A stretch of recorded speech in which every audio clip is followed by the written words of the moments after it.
Welcome to Success in Motion. Join us as we dive deep with top leaders, entrepreneurs, and professionals, uncovering strategies to grow, scale, and succeed.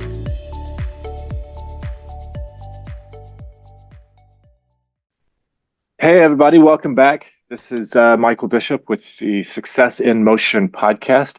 Here we have a guest today, Kelvin Pruitt. He's a pretty awesome guy. He actually owns and manages a touring company called Montego Bay Tour, based out of Montego Bay, Jamaica.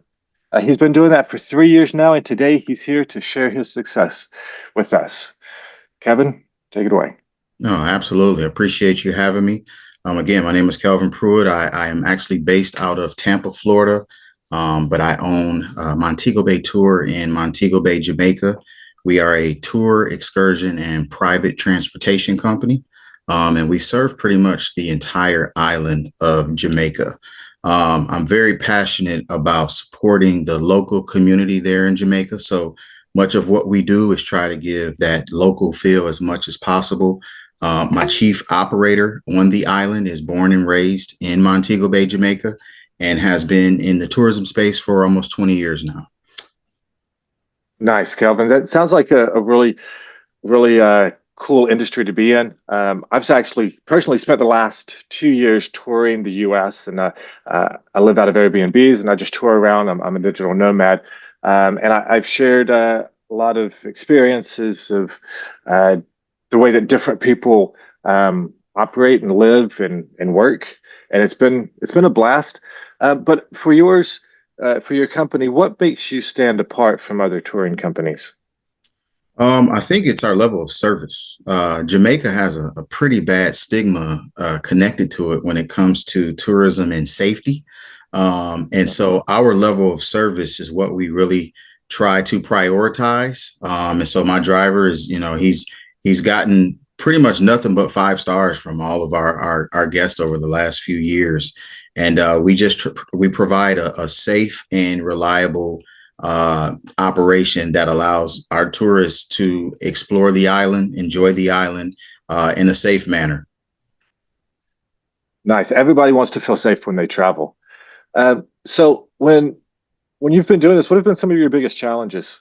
I think some of the biggest challenges, obviously marketing any business, just really figuring out the marketing, but also just learning how a different country operates from a business standpoint, really learning their processes and procedures, learning about how they do their taxes, learning about their banking systems. So I think that's been the biggest learning curve is really learning the operations of business on the island and the marketing piece. Perfect. If someone listening to us wants to get better acquainted with the touring industry from a business standpoint, what would you recommend where they start? I would say look at the government's tourism page. There's a lot of great resources on there that they provide to give kind of a better look at how things work when it comes to tourism. Doing that research has been vital for me. And then also just trying to talk to people, reaching out to different people, or when I'm on the island, talking to different business owners that are local, and just really learning from their experiences. And out of all the places where you could have created this touring company, what made you choose Jamaica? Interestingly, my wife and I were on vacation, and my now chief operator was our driver for an excursion we were going on. And when we travel, we like to ask about the local economy, real estate, the culture, and he was just a very personable guy. And then we saw an opportunity to kind of get in that space. He talked to us about some of his personal experiences and challenges with really, progressing in the position he was in.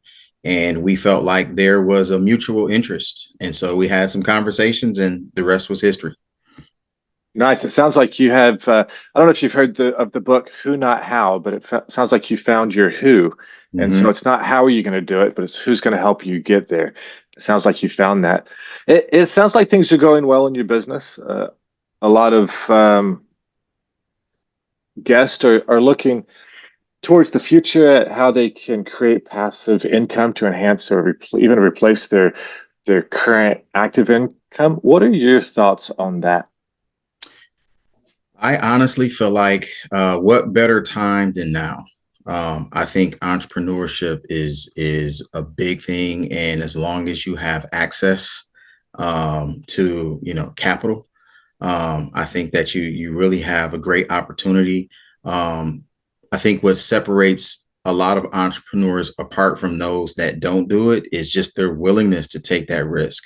There's a huge learning curve that comes with it.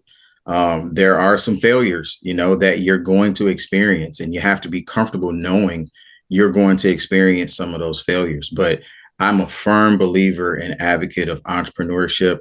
I'm actually the non-traditional entrepreneur. I have a 9 to 5. And so, I was able to create passive income because I do have a 9 to 5 with my entrepreneur endeavor. That is awesome. So how do you find the balance between working your 9 to 5 and entrepreneurship? To be completely honest, there is no balance. When you step into this life, you know that there are going to be some long nights. There are going to be some sacrifice. But for me, it was all about creating processes and systems. Once I was able to put processes and systems in place and kind of find a groove for the daily operations, it became a lot easier. Yeah, I'm a firm believer in getting SOPs, systems in place, standard operating procedures to make sure that you're not having to reinvent the wheel every time you get a decision put in front of you. You just go back to the playbook and it says, okay, this is how we handle this opportunity. And it really takes a lot of the guesswork out of entrepreneurship. It makes it where you can just rinse and repeat. And also, what I have found is most successful businesses are what they consider boring, right? And so if you're having to recreate stuff, that's exciting, but it's not scalable. If you can create a system that you can just do over and over again and plug people in or opportunities into that same system every time, it becomes scalable because you can quickly get to those solutions. You can quickly get through those challenges, and it becomes where those aren't challenges anymore. It's just everyday life. And so the, for me, building a business is about building something that's boring, that's going to be profitable. Mm-hmm. What are your thoughts on that? No, I mean, I totally agree. You don't really understand the inner workings of a business until you like really jump into it. And yeah, I don't get to do what I call the sexy stuff. I mean, I'm on the computer, creating marketing and running the numbers and keeping up with the books. And I mean, that's what really business is, and really understanding, like you said, how to scale that. But I think one of the biggest things that I'm learning is to use tools. I no longer create my marketing posts for like social media. I'll just hire somebody on Fiverr. That gives me that time back. And for me, that's a great return on investment because it's not that expensive to do it, considering I'm not a marketing guy. Like I'm not a graphics guy. I don't know really how to make all of the really intriguing graphics like some of the professionals do. So it's worth it for me to pay somebody to do some of those things. And it gives me time back to focus on some of the things I do have to do.